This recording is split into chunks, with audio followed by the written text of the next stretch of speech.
Okay. Hi, everybody. I recognize some names as we're joining in. We're just going to give people a few minutes to dial in before we start. Hopefully you can see the main screen. And we have most of the authors here joining us today.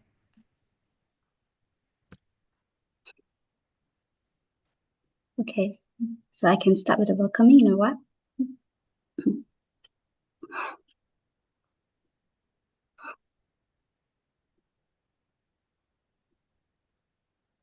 Welcome, Molly Fish.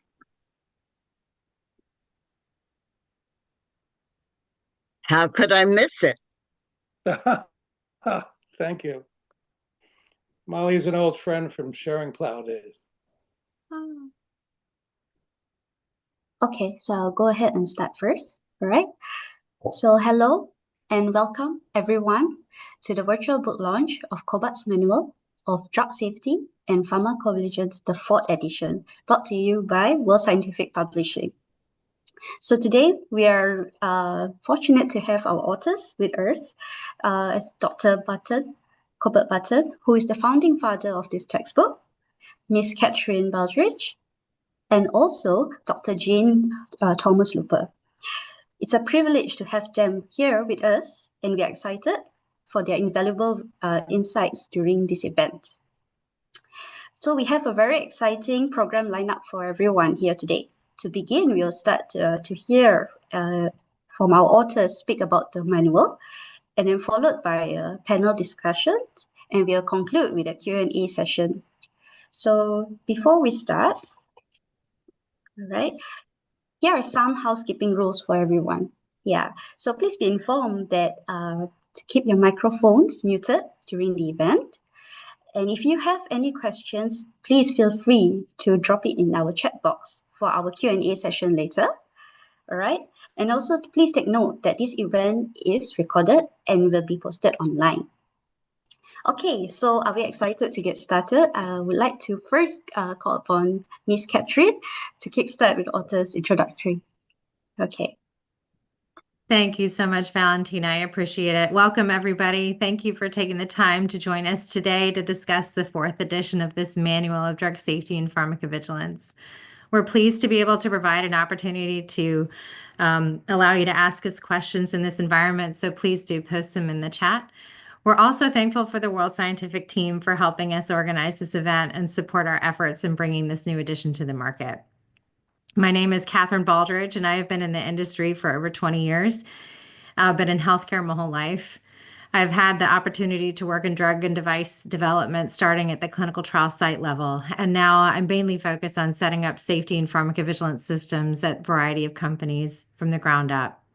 I was an active member of DIA. I have recently joined ISOP, and I teach several graduate courses in clinical trial safety and GVP operations at Temple University.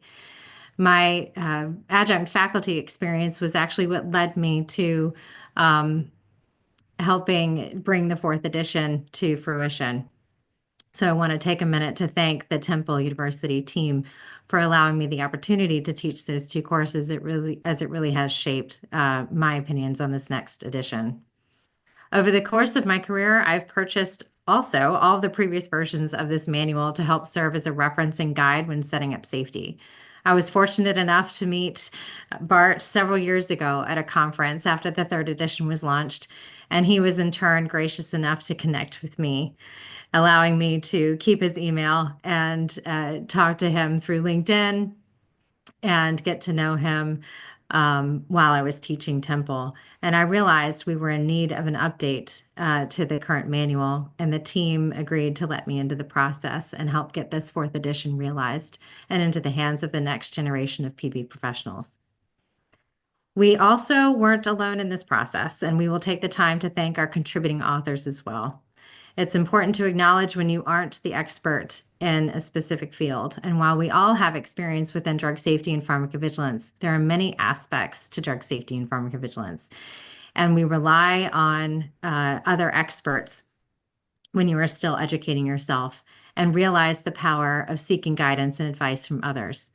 I'm privileged to be able to be considered by these gentlemen and these colleagues and friends. And with that, I will give them each the opportunity to introduce themselves. First, I'll take it over to Bart so he can introduce himself as well as discuss some comments from Dr. Bill Gregory. I think Bill may have joined us, but I'll introduce myself. I'm Bart Cobert. I'm a gastroenterologist by training, trained in the United States in New York and then in Paris. I was in practice in New York City for some years and then went into pharmacovigilance, amongst other things, in the early 80s, 1980s, by the way, not 1880s. And it's been a wonderful ride. I'm basically retired, doing much less. I still work, though, closely with MEDRA, the MSSO, on new versions of MEDRA. And when I first started, I wrote this book alone. And you can tell that any scientific field is in its infancy when one person can write a textbook covering the whole field. By the third edition, it was crystal clear, to me at least, that it was way too much for me to continue as a one-person author. I lived through gastroenterology, and that my first textbook in 1974 was by a single author, and now it's got 30 authors. Anyway, I've worked in many companies heading drug safety. I did 10 years also of clinical research and have a pretty broad overview of the field. And I stopped working a few years ago and just do small projects now. But I felt it was time to give back when I wrote these books, and I hope we can train people on it. Bill, are you ready to talk? Well, I guess not. Let me summarize what Bill wrote that he planned to say. And he wants all of you out there to use his words, wrap yourself around this book to keep abreast of the evolving pharmacovigilance ecosystem. So, questions you want to ask yourself and your staff. Do you have a good grasp of what pharmacovigilance means? And is your grasp the same as inspectors or auditors from governments or other companies? Are you talking the same language? Do clinical investigators know that if they mess up in safety, it can be both fatal to patients and perhaps even to the company?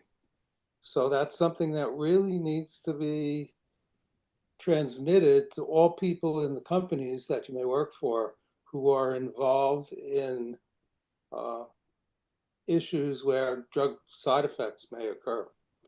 Are your SOPs up to date and up to stuff? That's going to be read by the inspectors.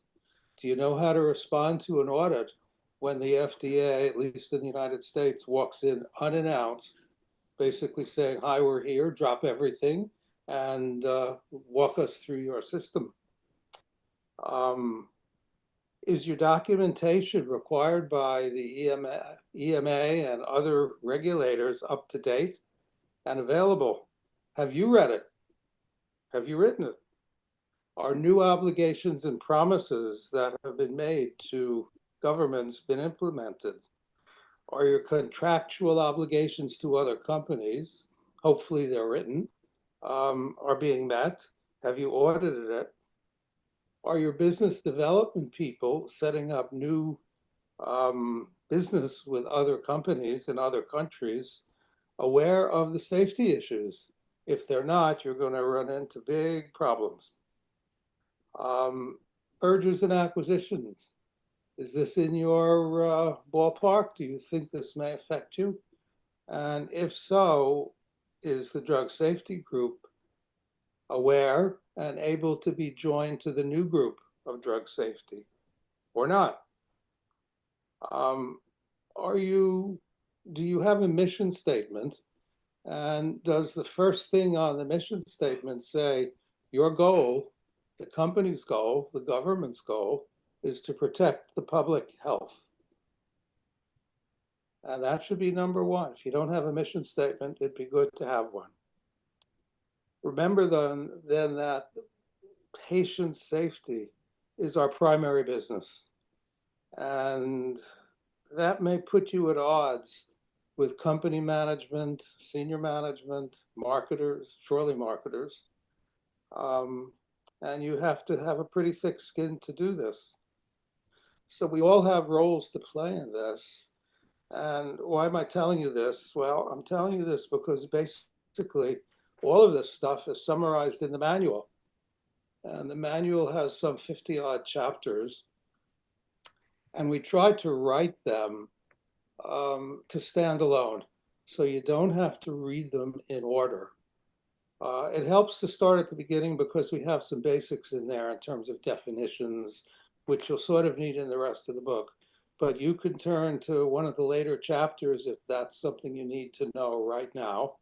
We've tried to write this book in relatively easy English, trying to avoid complex sentences, compound sentences, knowing that many of our readers are not necessarily first language English speakers or readers. So we hope that that will not present too many problems. The chapters are up to date as of about November of last year. That was when we had the closure to get ready for printing.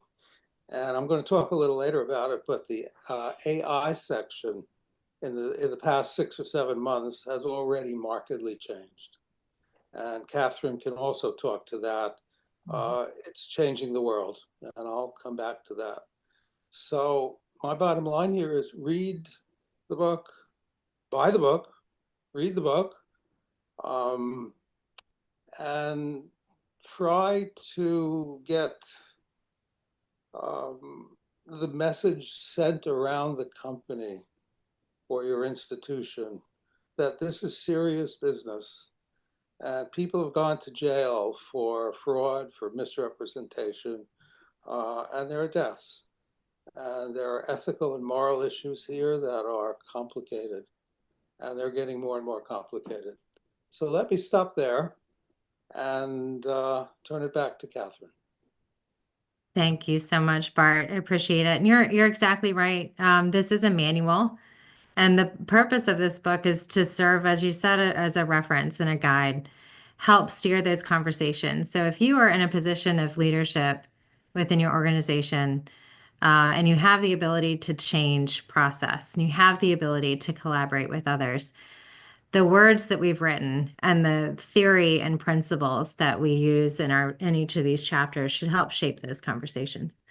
But with this, I want to go ahead and turn it over to Jean-Luc, give him the opportunity to introduce himself and why he feels so strongly about this manual as well. Okay, thank you, Catherine. Can you hear me? Yes. Is that okay? Okay, so my name is Thomas, and my first name is Jean-Luc. I mean, impossible to translate, as I'm French, as I'm sure you can hear. And I am medical doctor by education with a specialization in clinical pharmacology and toxical pharmacology. And I worked in both public and private pharmacovigilance organizations over the past 30 years at local and headquarters levels, mainly within PV, within pharmacovigilance, but also within regulatory affairs departments. And today I'm now working within a public pharmacovigilance organization, which is a clinical pharmacology and toxicological pharmacology department. I've been fortunate enough to meet Bart as for Catherine. I mean, the same process, I guess. I mean, we have been lucky enough to meet Bart, and once again, I've been lucky, really strongly lucky to work with Bart on the 3rd edition of this pharmacovigilance manual, and now on the 4th edition. And I'm really proud, Bart. I've been working with you, but also with the team of authors which is really wonderful. And it has really been a pleasure to exchange together. We had numerous phone calls together because I'm based in the EU. And it has really been a pleasure to think together, to prepare the chapters together, to review the chapters together, and so on. I mean, more generally, I think there are numerous knowledges which are needed to be a high-level pharmacovigilance person on scientific, medical, pharmaceutical, regulatory, legal, mathematical, epidemiological, maybe I'm forgetting others. And this is what we present, explain, and detail in our Cobert pharmacovigilance manual. And this is done with a strongly practical point of view. Our goal being to provide useful information which can be implemented easily within your organization. And as Bart mentioned several minutes ago, each chapter can be read separately. And this is one of the interest, I guess, for this book. I mean, you are not forced to start on the first page and consider you are informed enough at the end of the 400th page. I mean, fortunately, you can read each chapter separately and get useful information from it. All this understanding and awareness are key to be mastered by pharmacovigilance person. And the interest for pharmacovigilance increased significantly in 2020 with all the open question about COVID vaccine safety profile. I'm sure that you noticed, like I did, that before COVID, no one was interested by PV. Now everyone is speaking about PV as pharmacovigilance expert, for sure.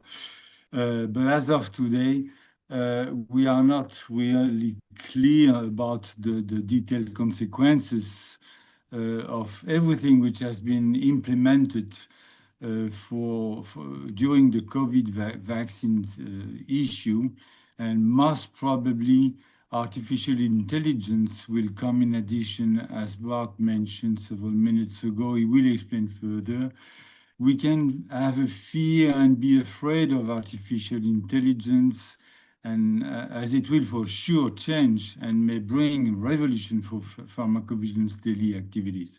But as of today, we are not really clear about the detailed consequences of artificial intelligence, even if we know that some of them will be implemented very quickly. And when I say very quickly, most probably within less than 2 or 3 years, and it will be implemented and active and efficient for sure.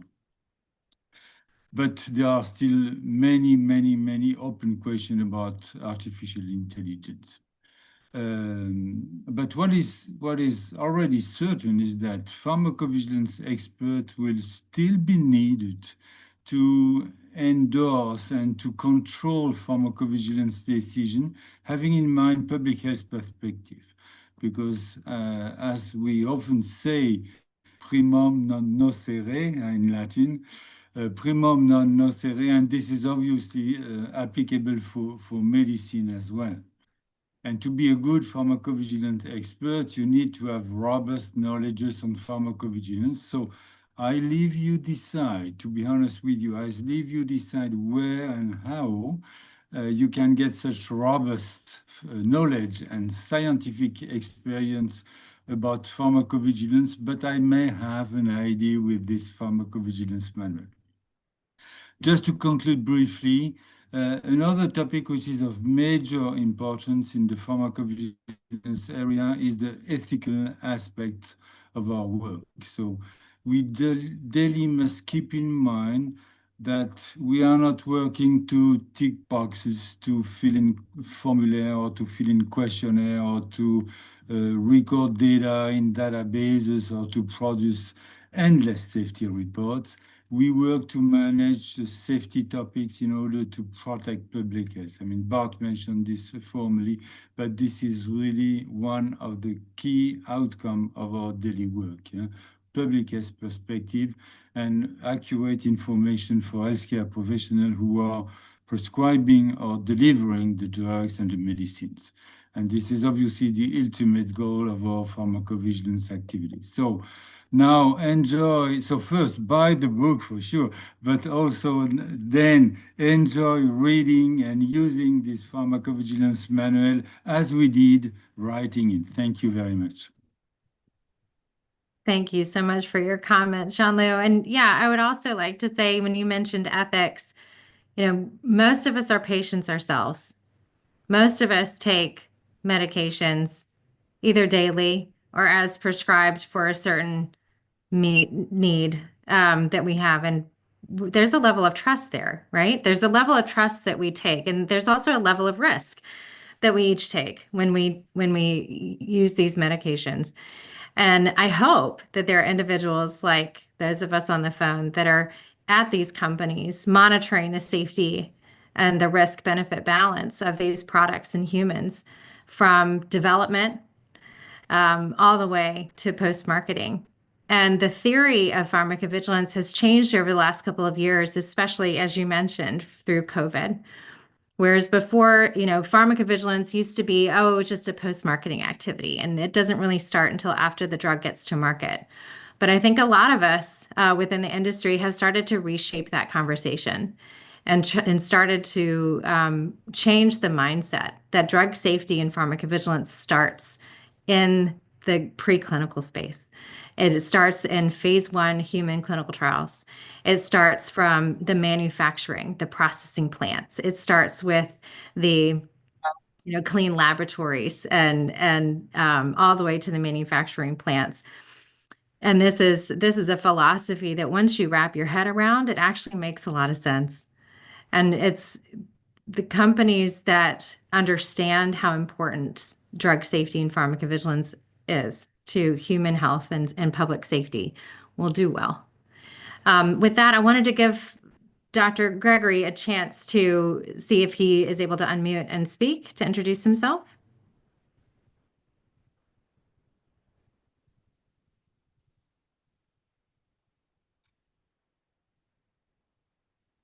No, not yet.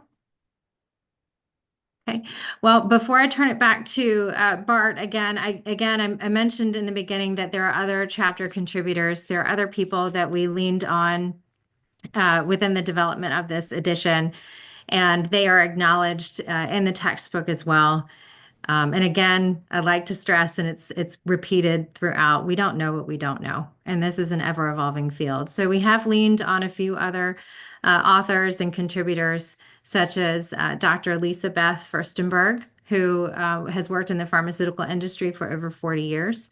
She contributed to the Vaccinovigilance chapter, which is chapter 41. That is a term that not many people hear of. But after COVID, I think it's become a little bit more mainstream of a term. Also want to thank Gretchen Dieck, who is an epidemiologist and safety and risk management consultant. She has an illustrious career with over 23 years at Pfizer alone. And she helped reshape Chapter 5 on the mathematics of AEs, as well as Chapter 6 in pharmacoepidemiology.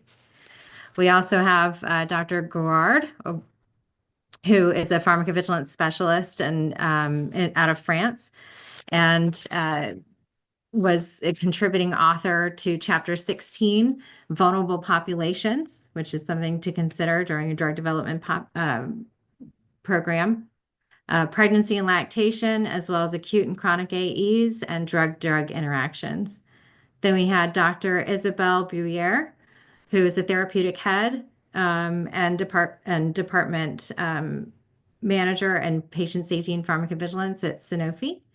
And she helped contribute to Chapter 10, the EU, Qualified Person for Pharmacovigilance, as well as Chapter 30, Pharma Companies, and Chapter 36, the PSMF. And finally, Mangus Yasander, who helped co-author Chapter 41, Vaccinovigilance as well. So we would be remiss if we didn't acknowledge our contributing authors to those specific chapters. So with that, I'll turn it back to Bart. Let's see if we want to kick off any specific topics regarding artificial intelligence and how that has already changed. Yes, thank you. First, I'd like to make a few comments. We've been talking up to now sort of at the high level, corporate level, whatever. Now I want to talk a little on the personal level. I see we have some individuals out there who are probably new to the field, just starting. And I see we have some very senior folks, including one old friend of mine who's been doing this even longer than I have. And I just want to give you a quick review of how PV evolved. And I've been in this pretty much from the beginning.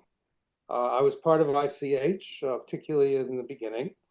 And in the 70s and 80s, we had things called pencils, paper, and typewriters. And that was largely how we did PV. We used carbon paper and something probably nobody knows here, NCR paper, which was carbon paper without carbon. Anyway, we then moved on to other things. There was no MedDRA. There was no good drug dictionary. The laws and regulations were not harmonized. 𝐈CH came along and harmonized them.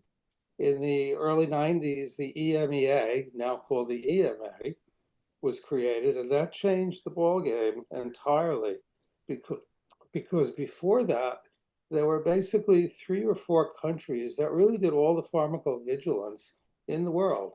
The US, France, to a degree Germany, Japan, and maybe 1 or 2 others.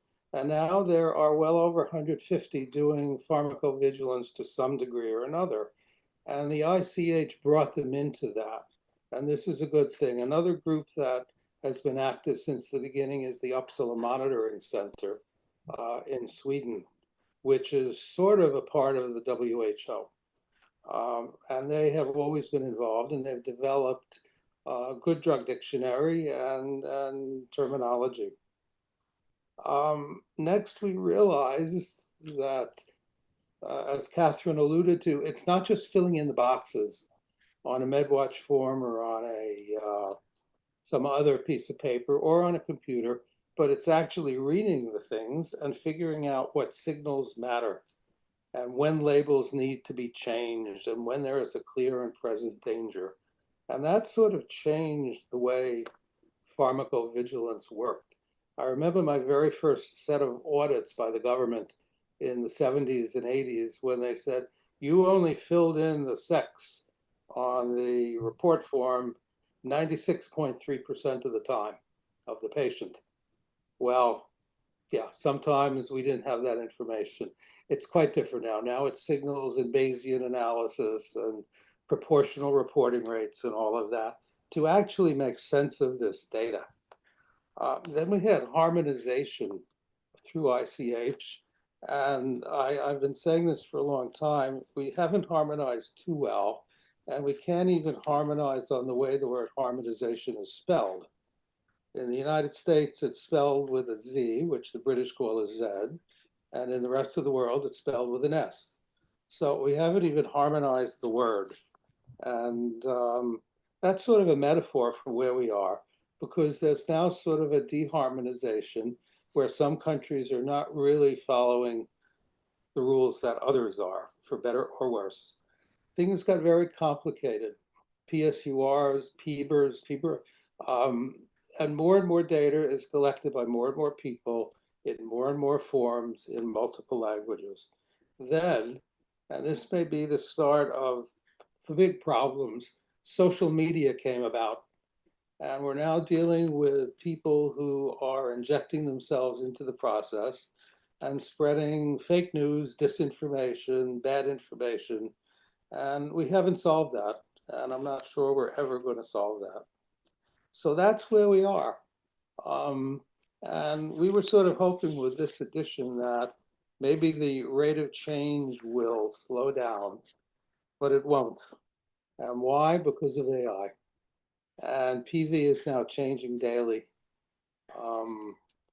It's touching everything in the US, probably in Europe too, China.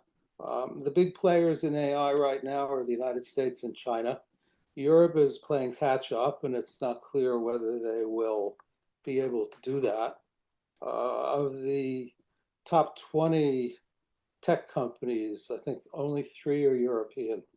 The rest are the US and China. AI has been around for quite some time. You may not quite be aware of it, but it's been around some time and it's made major headway in some areas. And if you've been to San Francisco or Los Angeles, they have driverless cars. I think they have them elsewhere too. Not sure about China. I've been in them and I trust them more than some of the drivers I've been in taxi cabs. So it's here and it's real and it's changing the business. It's probably not a good thing to want to go into the field of being a taxi driver now. And that's coming to AI, that's coming to PV. Why? Because in the last 2 or 3 years, large language models have come into prominence. And what that is basically where pretty much as much data, trillions and trillions of data points are available for these models, which then process, understand, and generate human language, comprehensible conversation with you. And some of them are quite friendly. The robots, or robots as they're called, enter into a charming conversation with you on Google or ChatGPT or elsewhere. And they can do it in whatever language you want, English, French, anything. They can translate papers quickly, rapidly. I've even seen that do simultaneous translation. So this may put translators out of business at the UN. It's based on some complex stuff, which I don't really understand, but machine learning and neural networks. And the fear is that the machines are going to be able to think as well as or better than us. And if so, that's going to be a real game changer. So AI is already changing how PV is done. They're already looking through databases for signals. We're seeing not just proportional reporting rates, Bayesian analyses, but complex review of large databases looking for signals. And then, and we're going to see this, it's starting, all of this data will be fed into a large language model. And the large language model will then go into the rest of its database and look for other cases or side effects that might be related to the signal that you've generated. And it can go everywhere in the world, as well as stuff can be fed into the large language models. And different companies have different large language models. And companies are also now able to take a large language model and add their own data, which might not be public, so that you have additional data. The LLMs can differ from company to company. And what I'm expecting to see is that the large language models will start generating signals on their own without the company starting the signal process. And that's both scary but useful. And it can do this in a matter of minutes and send it out to you. And if you ask the model to do it every day, you will get deluged with information and analysis. But then the LLMs will also make decisions. They will do analyses based upon what's been fed into them. And we're really only in version 1.0 or maybe 2.0 of AI. So it learns on its own. That's what machine learning is, which is basically you don't need a human overseeing or programming it. And it'll learn on its own. And it can start doing PV on its own. Will this be good or bad? I don't know. It's going to do it though. And then it's probably going to read every label in every language, in every country in the world and say, you need to change the side effect profile in the version in Botswana because you haven't listed vomiting in there. I think that's where we're heading. Bart, there was a question actually relevant to this topic by Omar, and he asked, beyond the basics, new junior PV professionals are asking about the skills needed to navigate the rise of AI and automation in our field, and has this been addressed in the current edition?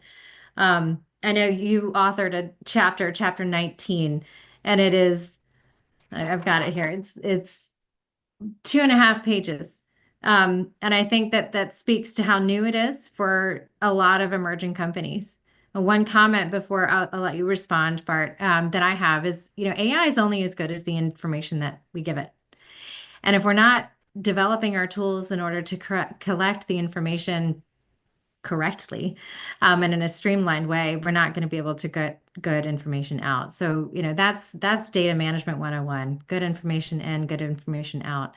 And I think that the skills that some of the young professionals might need is to understand how to build our databases, how to, in clinical trial settings, how to build the information or build the systems in such a way that it is readable and understandable and will actually give us the outputs that we need. The challenge with, I think what we're seeing is a disparity right now between large, mid-size, and small pharma. Large pharma has already adopted AI. They have their own internal AI systems because, as you can't just use ChatGPT in our industry. That's a public information. You have to own your own internal systems to keep your information confidential and your proprietary information confidential. So the larger companies are able to afford those mechanisms and those systems, whereas smaller companies that are emerging, brand new startups, they might not necessarily have the funds to bring AI in the early stages in phase 1 and phase 2. So I think we're seeing a little bit of disparity there. Bart, is there anything that you want to add? Yeah. To answer Omar's question, no. The skills you need are not really in the book. At least we don't point them out. But I urge you to read the book and read areas you don't deal with right now to see what is happening. The other thing I would urge you to do is, I hope everyone has tried some AI, either in Google. Google has just added AI to its searches. For the first time in ever, the number of Google searches per day is dropping. And Google got scared and they basically quickly put AI into their search screen. I don't know if it's hit every country yet, but in the US, in the upper left-hand corner on a Google search, you'll see AI. And now many of the searches will automatically give you an AI review. And what AI does in a nutshell is when Google or Bing gives you results, they give you 1 or 100 or 10,000 websites to log on to, and maybe you'll find your answer. What AI does is it reads them all and gives you a cogent answer, which you can ask for in more detail or less detail or as bullet points. It'll give you whatever you want in whatever language in any format. And this is absolutely incredible. So to figure out what skills from the book you need, I urge you to try AI. And I suggest you try, and it's free, at least for the moment, on Google. Their product is called Gemini. Microsoft has Copilot, and ChatGPT is one of the big ones. The one I use and like is Perplexity. And if you want to know what happened in the Peloponnesian War or who won the World Cup in 1971, Google will do that. But if you want to know why that team won the World Cup in 1971, AI will tell you. Now, you might not agree with it. They might not be right. And there are things called hallucinations in AI, which is where if AI can't answer it, the program in there makes up an answer, which may be ridiculous and quite wrong. And I'm not even getting into the politics of this, but if you ask it a question like, is Trump a good president? Don't even do that. That's the politics, and you want to use this for science and data.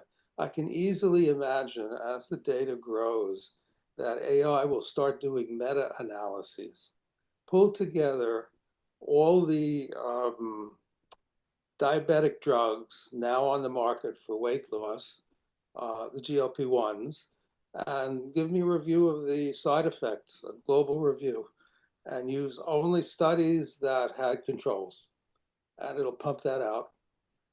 This is profoundly going to change the way we do business. And the second thing you need to do after trying it is to start looking at the blogs. And there are many blogs. I look at 3 or 4 of them. The ones I use are TAAFT, T-A-A-F-T, Google blog. I'll just get them correct here. The AI report and OpenAI blog. And I think by looking at those, you'll get an idea of what AI can do. It can make beautiful PowerPoint slides, it can make videos, it can even create, and I did this with one of the chapters in this book. I sent it to, I think it's called Netbook LM, which turned it into a 10-minute podcast, which sounds like real people talking. And they use and like and and they hesitate. And you would think it's real people, and they summarize the chapter beautifully. This is going to change the game. Yeah. And you've got to pay attention and keep up to date. And I'll stop there. No, and you bring up a good point about, concisely interpreting information. So, the textbook, I think there's one chapter in here on ICSR processing. That's actually probably going to be one of the things that changes the most, I believe, with AI. And, if there's a next edition, I believe that chapter is going to be significantly shortened. Signal detection and risk management is also something that will, I think, become a lot easier. There's still going to need to be a human component in terms of, causality and relationship and temporality and things like that in a medical discussion regarding, the risks associated with any given potential signal. But I think that AI will absolutely help speed up the process of signal detection risk management. It'll help simplify the process of case management. And so those are the 2 chapters that I could see really shortening and becoming a lot more efficient with artificial intelligence. The next question that we had was from Greg Ball. Hi, Greg. And you asked, does the textbook cover the new aggregate safety assessment planning to meet the spirit of IND safety reporting final rule? It's a wonderful question. So one of the things that's really different with this version is we tried to take out text links, references. We tried to remove any reference to time and shift a lot of the narrative to theory. So yes, in the aggregate safety reporting chapter, we do talk about the importance of starting, your core safety information in the beginning of phase 1 and phase 2, and developing your aggregate safety planning document all the way from phase 1, first in human use, to phase 4, so that when you get to your market launch and market access, you have it's quicker. You already have a good understanding of how your product might react in the public and wider population. But what we did try to avoid was specific references to specific laws and regulations as it changes. There are sections already in the textbook that are outdated. The 𝐂𝐤𝐴𝐬's Council just came out with, in the last day or 2, a new guide on benefit risk assessment. And the FDA has already published new guidance documents on, drug safety and pharmacovigilance and clinical trials and informed consent and things like that. So our world changes a lot. And that was a difficult topic that we had with this textbook is, right now, as we wrote it, the chapters started to evolve, and it was difficult to put something in writing when we know that some of these activities will evolve with artificial intelligence. They'll evolve with new guidance and regulations. They'll evolve with updates to ICH, 𝐂𝐤𝐴𝐬's, 𝐵SALA, things like that. So Greg, to really simply answer your question, we did try to cover it as best as possible, but it's something that we could probably expand on in the next edition. I would suggest you take the document that Catherine just referred to from 𝐂𝐤𝐴𝐬's and run it into AI and ask them to summarize it for you in 10 bullet points. Yeah. Yeah, they're lengthy, the 𝐂𝐤𝐚s documents and the ICH as well. And what I tell my students is you're only as good as the knowledge that you're given. And I encourage them to constantly go to what's new and what's out there. The textbook is meant as a reference. It's meant as a manual. It's meant as a starting point. It's meant for those professionals that really do not understand safety. Most of you that I see on the phone, some of which I know quite well, and our colleagues, y'all have been experts in this field for a very long time.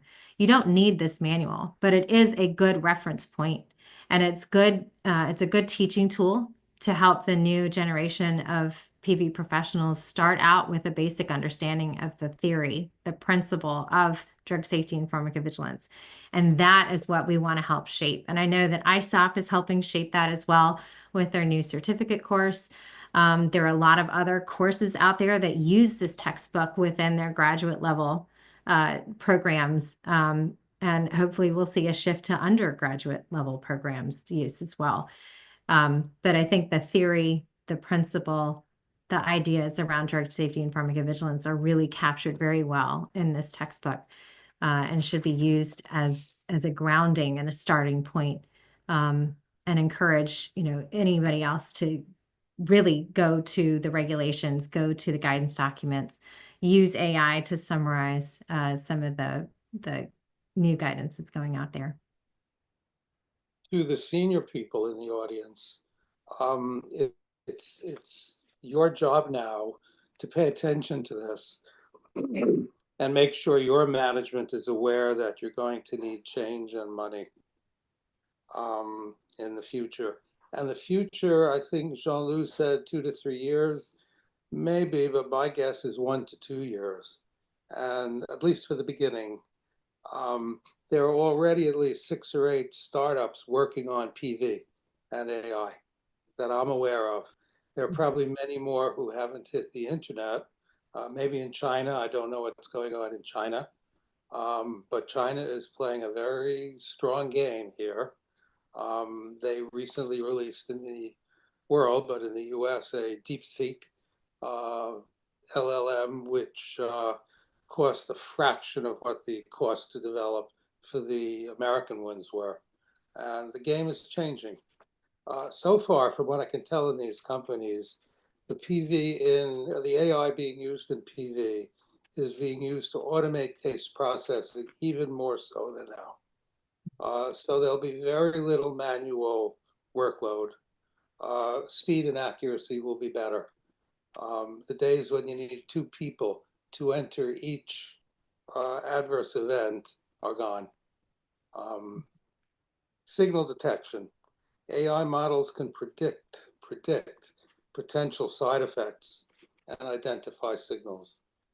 They'll be wrong in some of them, and they'll overestimate. But as I think it was Yogi Berra said, if you're going to make predictions, make a lot of them. Some of them will be right. They're great on data extraction. They can read that foreign literature report in seconds or milliseconds, and they can extract the data and put it into spreadsheets or boxes or check boxes or however you want to do it. And now they're starting to introduce genomics into the game. Yes. And this is going to move towards using genomics to predict who's going to get which side effect. Will they get it right? Probably not till version 3.9 or 12.15. I don't know, but it's clearly coming. And this I've read, but I haven't seen it, is it's able to improve regulatory compliance and efficiency. And since I don't know how the FDA is or other agencies are handling AI, don't know about this. Usually the governments are the last to get into a new field. It's just slow to react, whether it's in finance, banking, drug safety, whatever, but they'll be there. And they have lots of money. And pay attention. And I wish you all well. We have one more question, Bart. Sure. It was with the new edition, have you seen renewed interest or maybe opportunity in how non-PV colleagues are educated on the evolving expectations in drug safety? I'm curious how organizations are bridging that knowledge gap without overwhelming cross-functional partners. And that's a wonderful question. I know for me personally, cross-functional engagement in pharmacovigilance is always a challenge, especially when you're in small to mid-sized biotechs and new startups. I actually just had a conversation with one of my new colleagues today, and I said, some people grow up in the wrong environment. They grow up with bad habits. And it might have been a company that pharmacovigilance and drug safety was already well established. And so they were siloed and they did their job and they were kept away from the other cross-functional areas.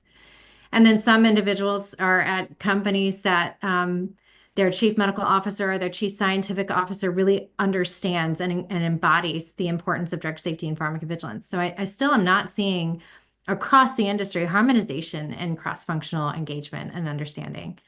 I think that is a huge challenge for me professionally as well, to get buy-in from medical affairs, buy-in from your quality administration, buy-in from manufacturing and other departments that think that they have nothing to do with drug safety.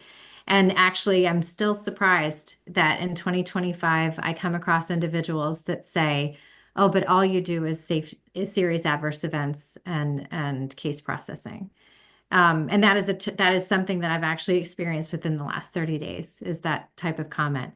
And it still surprises me. I think those of us in PV have an uphill battle. We have an uphill battle in engaging with our cross-functional partners, and it starts at the top down. It starts at the C-suite. It starts with the executive leadership and really making sure that they understand the importance of this. And Bart talked about it a little bit earlier in the conversation, that this is not only an ethical obligation, but a legal consideration as well. Companies that don't do drug safety and pharmacovigilance well will get sued. They will have legal liabilities and outcomes. You'll have a negative inspection result. You'll have deaths, human outcomes, negative human outcomes. And if a company doesn't realize the importance of that, it's really not a good company to be in.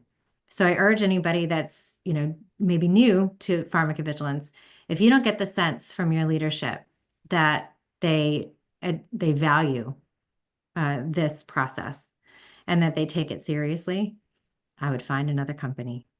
I would consider that a big red flag.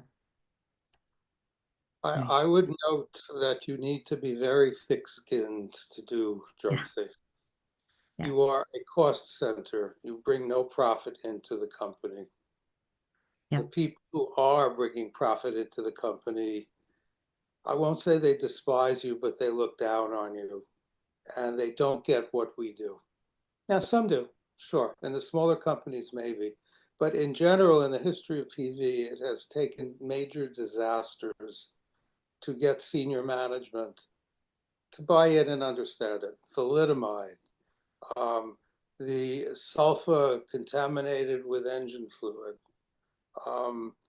Big disasters will occur. And we've got one ongoing, actually, that may or may not turn bad. And that's the mRNA vaccines for COVID. There have been a lot of people saying that we don't know what the long-term effects of these vaccines are, given that we only started using them maybe 4 or 5 years ago. Right.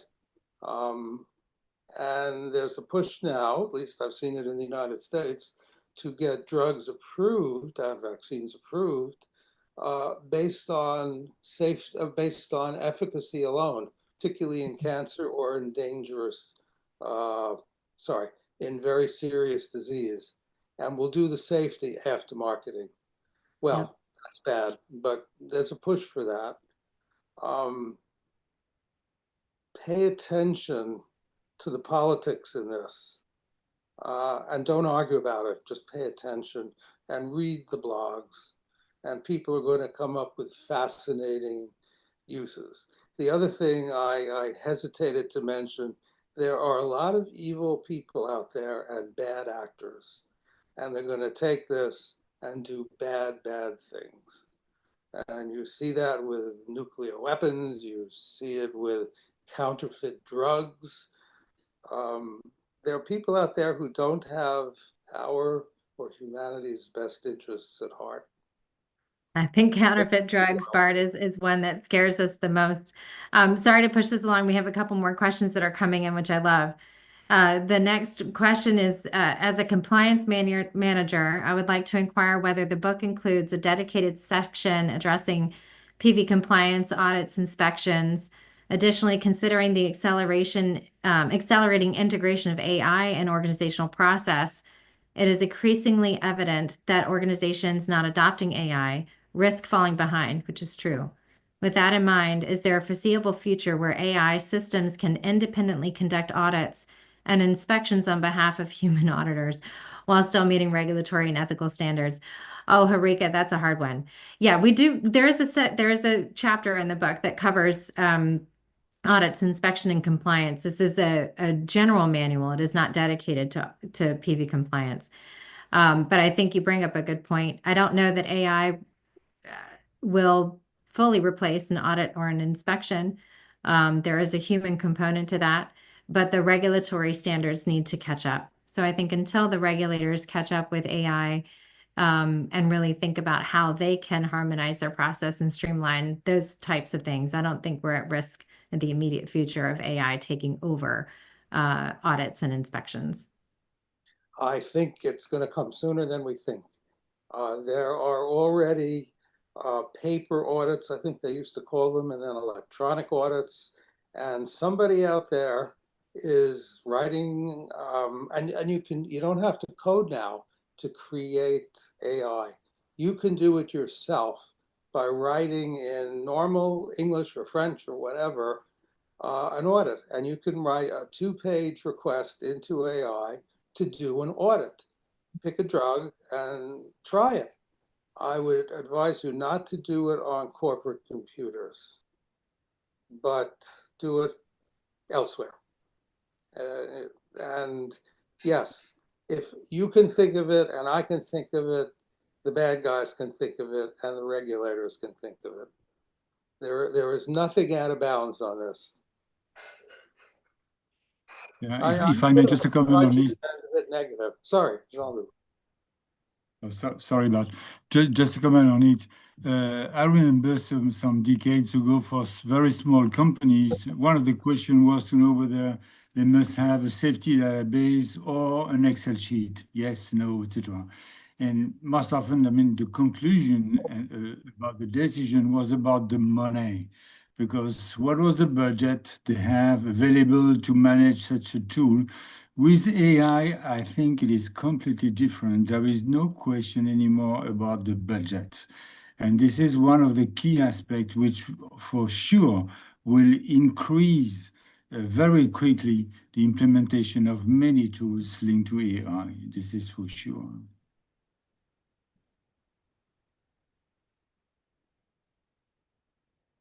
So with that, we've reached the top of the hour. And I want to take a minute to, again, thank everybody for joining today. They're in the chat. Individuals that joined today can use the code to get 35% off of the book.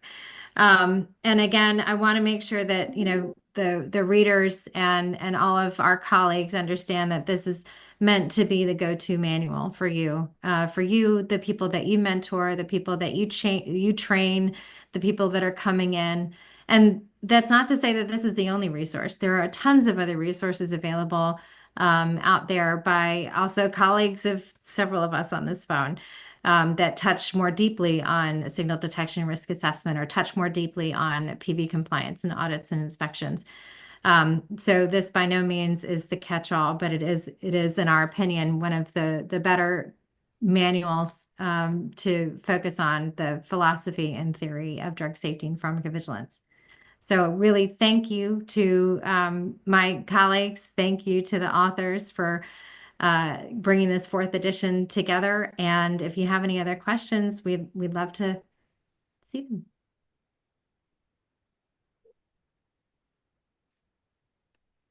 Thank you. And good luck. Okay. So for now, let us take a nice picture together to remember this moment. How about everybody switch on their cameras? Yeah. So I can take a snippet. Yeah. And behind the whiteboard. Okay. All right. So we just wait a few more.